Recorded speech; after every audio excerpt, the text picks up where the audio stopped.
Good morning, good morning, good morning. It is Monday, another one. Start of another work week. And I hope everyone is doing well today. Hope you had a great Father's Day, all you fathers out there. Hope it was a blessed one.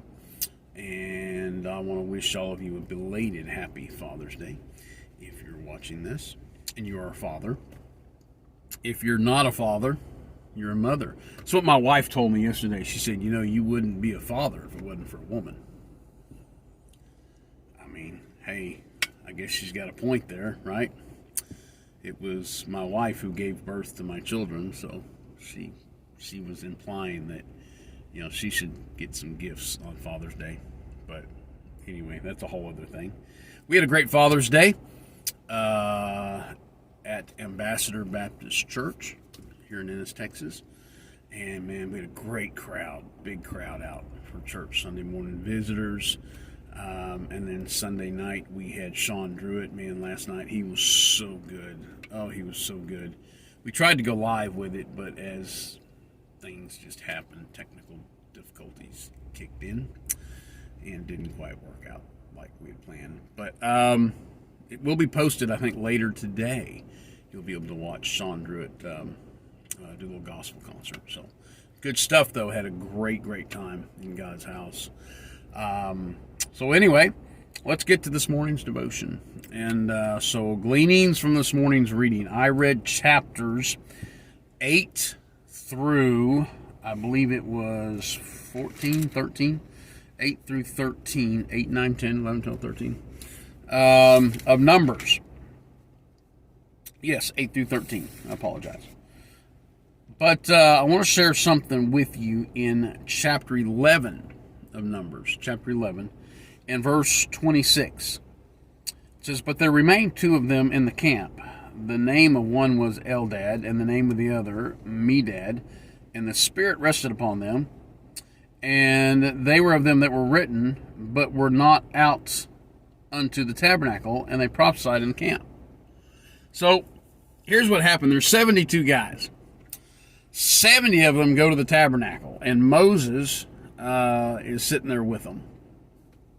And the Holy Spirit of God falls, and it falls on these 70 men, these 70 elders, leaders, if you will, of the camp.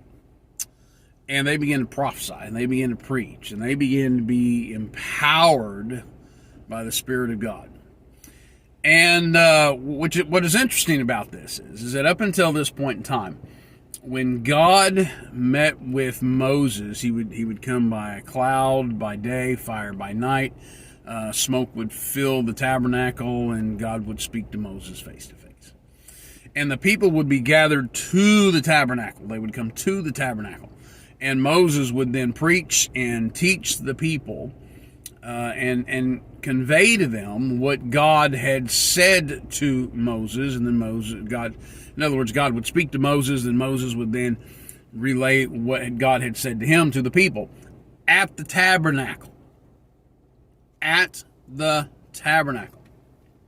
And so these 70 guys, they're at the tabernacle. And the same Spirit that would fall on Moses and give Moses the power to preach. You like that? To preach? Yeah, to preach. To preach and to prophesy now falls on these 70 men. And they began to preach and prophesy at the tabernacle. But this guy comes running to Moses in the middle of all this and says, Hey, Moses, you got to stop this. We got a problem in the camp. There's these two guys, Eldad and Medad, and they're prophesying in the camp. They're preaching in the camp, not here at the tabernacle. They're doing it out here in the camp, and you got to stop these guys.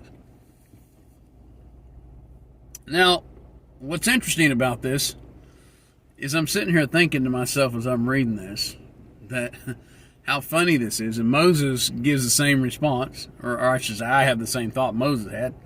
Moses says here at the end of this chapter, near the end of it, he basically rebukes this guy, and he says, look, he says, would to God that all people, all of God's people, would prophesy in the camp.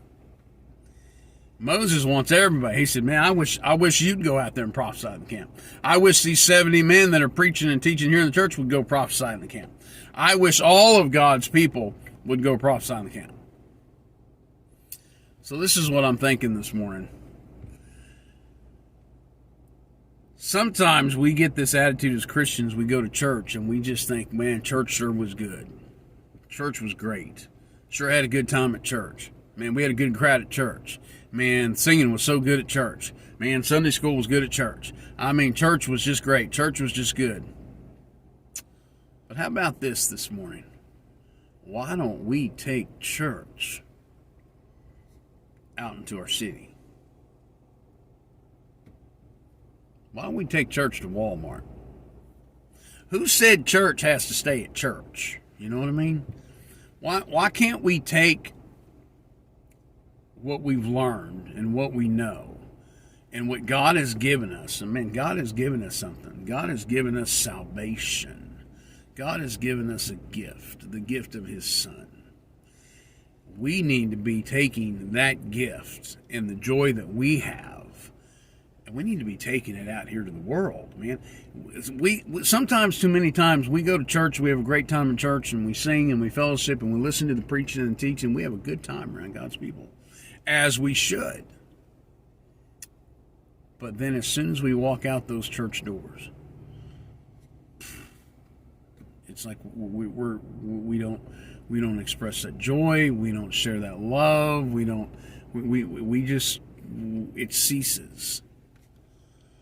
Man, I tell you what, man, what a cool thing it would be for somebody to come knock on my doors up at Ambassador Baptist Church and say, man, you gotta calm your church people down.